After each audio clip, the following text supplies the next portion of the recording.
جو ہماری یونیورسٹیز ہیں جو انجینئرز ڈاکٹرز ٹیکس پروڈیوس کر رہی ہیں نرسنگ سسٹم سے، لیکن ہماری مارکیٹ میں جو ہے ان کے بیچ میں ایک ایسا گیپ ہے کہ وہ ان امپلائڈ گھومتے ہیں اور ان کے پاس کچھ سمجھ نہیں آتا کہ ہم کہاں پر اپلائی کریں. تو آپ اس گیپ کو کیسے فل کیا جائے گا، یا کیا کوئی ٹریننگ ہے یا کوئی ایسی سائٹس ہیں، اس کے بارے میں سر پلیز آپ ہماری آڈینس کو بتائیں. آپ نے بہت اچھا سوال کیا اور یہ درست ہے بالکل. بات ہو یہ رہا ہے کہ اصل میں یونیورسٹی جو ہیں وہ پرانی یونیورسٹی اگر آپ دیکھیں پرانی سمراجیہ کی 25 سال پرانی، تو وہ یہی سمجھتی تھی کہ ان کا کام پڑھانا اور امتحان لینا ہے. صحیح ہے. جبکہ اب دنیا بھر میں ہو یہ رہا ہے کہ اب یونیورسٹی سے کام سوسائٹی کے معاشرے کے مسائل کو حل کرنا ہے.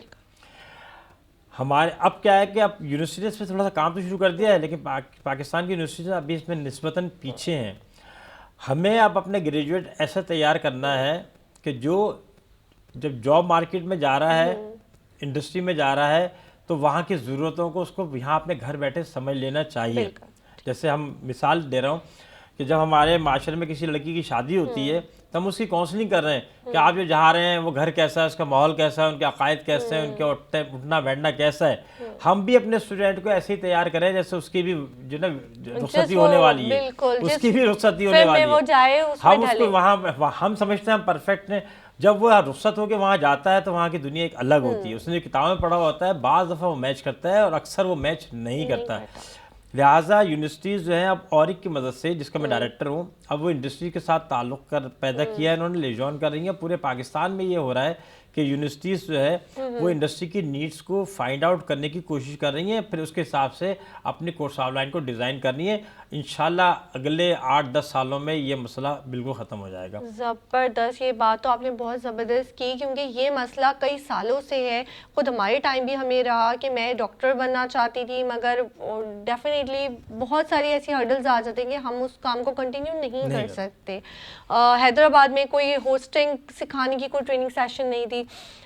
استاد بہت ہوتے ہیں لیکن ہم تک پہنچ نہیں پاتے، وہی گیپ جو ہوتا ہے نا وہ نہیں فل ہو پاتا. تو بہت ہی جو ہے نا سر اتنی انفارمیشن آپ کو دے رہے ہیں.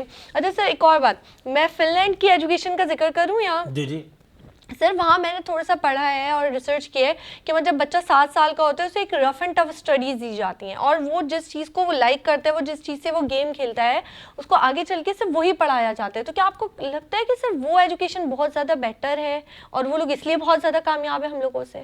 جی وہ ایسا ہے کہ اب جو فن لینڈ والا سسٹم ہے اس میں اور بھی بہت ساری اچھائیاں آپ نے ماشاءاللہ ایک بتا دی ہے.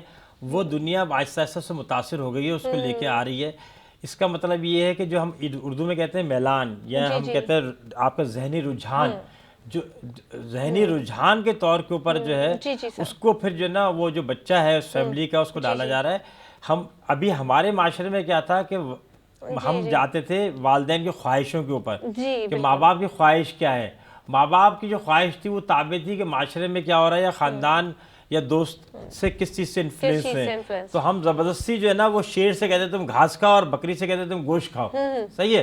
تو ہم کیا کرتے ہیں، یہ ہمارا رجحان تھا. لیکن اب الحمدللہ تھوڑا تھوڑا یہ بھی بدل رہا ہے. اب جو ہے کافی ایسے پیرنٹس ہیں جو دیکھ رہے ہیں کہ بچے کا میلان یا رجحان کس طرف ہے، پھر وہ گھاس جو ہے وہ بکری کو دے رہا ہے، گوشت جو ہے نا وہ شیر کو دے رہا ہے. وہ یہ ہے صورتحال. تو وہ رجحان آ جائے گا. قومیں اسی طرح آہستہ آہستہ ہی گرو کر رہی ہوتی ہیں. صحیح، زبردست.